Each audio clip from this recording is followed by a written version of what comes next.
My name is Naomi Root, and this is my special occasion speech.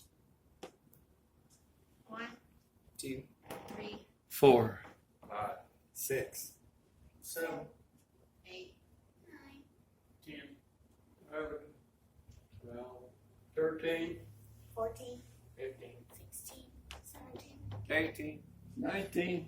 20. We're all gathered here tonight for the same reasons. In fact, we gather here every week for the same reasons.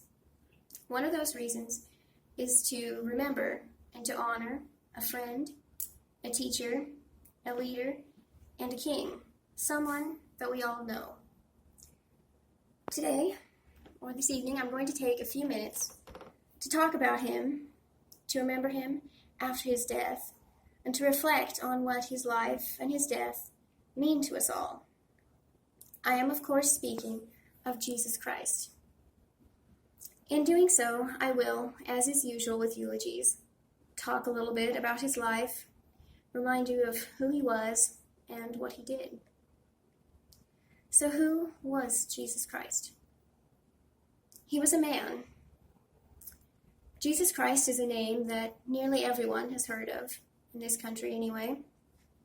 Sadly, too often it's used irreverently by those who know nothing and care nothing about what he has done for his friends.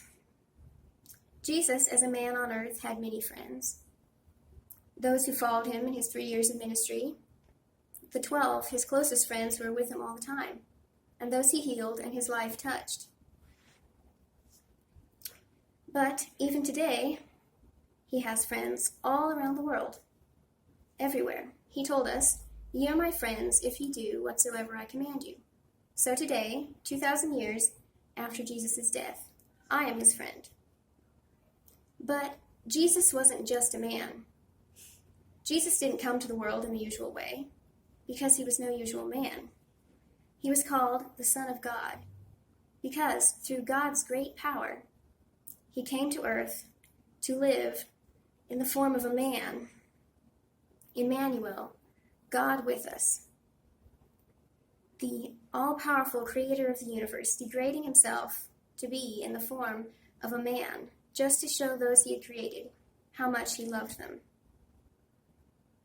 For a relatively short ministry of about 3 years before his death, Jesus touched more lives and had a more lasting impact on the world than I believe any famous person ever has or ever will. While he lived here on earth, Jesus had almost nothing to call his own. He did not make a fortune or win great battles, but he's remembered today even though he lived a surprisingly short life of about 33 years. In his 3 years of ministry, Jesus did many great works, traveling around his country, healing the sick miraculously, and making whole those who were not. But more importantly than the signs and wonders that he showed are the words that he taught. Jesus spread the good news that God had not left his people, but that he had finally, in the fullness of time, sent the one who could heal not just the people of his own country, but all the world. The God-man who had the power to answer the world's problems. Jesus taught some of the most profound and difficult things during those 3 years, telling his followers to love their enemies, to show kindness to those who did them harm, and to look first to the spiritual things of life and not the physical.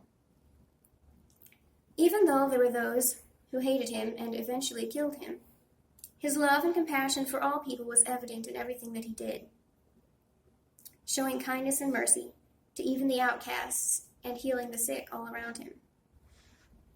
However, even more important than Jesus' life, the miracle of his birth, his ministry, is and was his death. Through death, Jesus did the greatest of his works. Having lived a sinless life, something that none of the rest of us can manage, Jesus chose to die for those who did not deserve it. He chose to die for you, and he chose to die for me. But not just any death. Jesus took the death of the cross, the most cruel and painful way that a person could die. he took the punishment that we deserved. And through this, he gave us an opportunity to wash away the sins that we could not atone for. Greater love hath no man than this, that a man should lay down his life for his friends. That's exactly what Jesus did that day, and that's why he is my friend and my Savior. So, in conclusion, I've reminded you very briefly of a few of the things Jesus did in his ministry here on earth. His healing of the sick, and his teachings, and who he was, not just a man, but God in human form. But most importantly, I want you to remember one thing.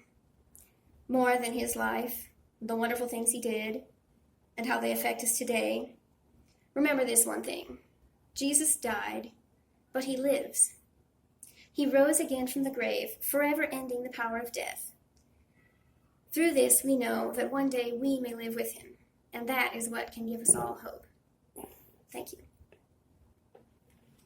1, 2, 3, 4, 5, 6, 7, 8, 9, 10, 11, 12, 13, 14, 15, 16, 17, 18, 19, 20,